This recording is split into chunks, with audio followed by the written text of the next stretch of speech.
Za svoje ću kosti sam iskopat traku, u tlu masnih gruda gdje puževa ima.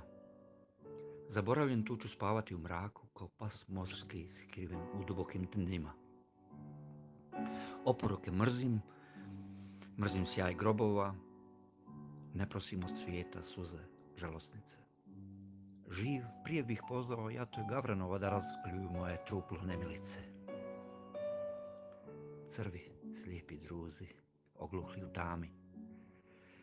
Gle, mrtvac se k vama pun radosti sprema. Mudri sladokusci koje trule žmami, bez kajanja leš mi prorujte po svema.